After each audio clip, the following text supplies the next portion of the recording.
पिछले वीडियो में अपन लोगों ने देखा कि ट्रांसफार्मर का क्लासिफिकेशन, ट्रांसफार्मर कितने टाइप का होता है या उसका हमको जो वर्गीकरण करना है वो उसका वर्गीकरण हमने देखा था। तो सबसे पहले जो वर्गीकरण हमने देखा था उसमें हमने क्या देखा था, आउटपुट वोल्टेज के आधार पर, आउटपुट में जो वोल्टेज निकल रहा है उसके आधार पर हमने देखा था। तो उसके अंतर्गत हमने क्या देखा कि भाई पहला जो ट्रांसफार्मर हमने देखा था वो कौन सा था, स्टेप अप ट्रांसफार्मर, और बी नंबर का देखा था हमने step down transformer.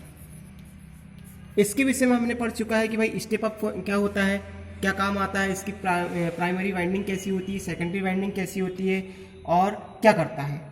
Step down के अंतर्गत हमने देखा था कि भाई स्टेप डाउन ट्रांसफार्मर का काम क्या है।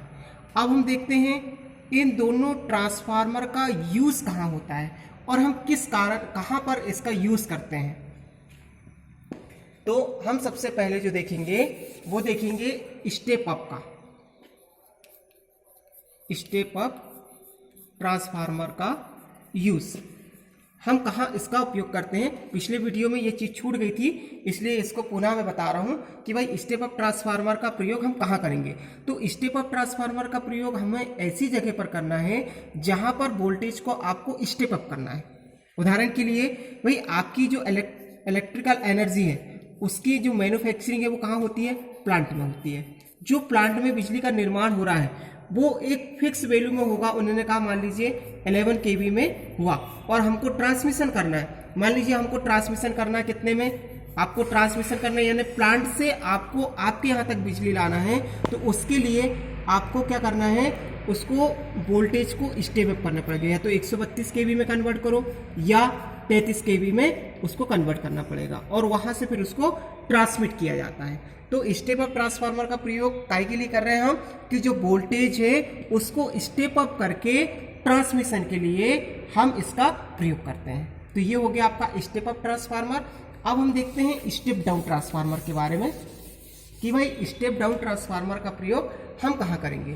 तो सेकंड आपका आता है step down, step down transformer का यूज। तो स्टेप डाउन ट्रांसफार्मर का प्रयोग हम ऐसी जगह पर करेंगे जहां पर आपको वोल्टेज को कम करना है।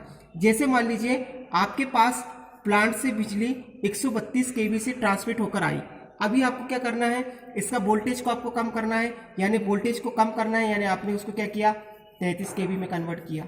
ठीक है, फिर उस 33 kV को कन्वर्ट करने के लिए आपको स्टेप डाउन ट्रांसफार्मर का प्रयोग करना पड़ेगा। फिर आप इस 33 kV को मान लीजिए किसी गांव तक पहुंचाना है तो उसको 11 kV में कन्वर्ट करना पड़ेगा, फिर आपको स्टेप डाउन ट्रांसफार्मर लगेगा। और इस 11 kV को फिर आप अलग अलग फेज में लेंगे, फेज 1, फेज 2, फेज 3, यानी 440 वोल्ट में अगर आपको कन्वर्ट करना है तो फिर आपको फिर स्टेप डाउन ट्रांसफार्मर लगेगा। तो ऐसे स्थानों पर स्टेप डाउन ट्रांसफार्मर का प्रयोग करते हैं। यानी कुल मिला के अगर हम कहें तो डिस्ट्रीब्यूशन सेंटर में या डिस्ट्रीब्यूशन जहां पर आपको डिस्ट्रीब्यूट करना है बिजली को, उस जगह पर आपका स्टेप डाउन ट्रांसफार्मर लगेगा।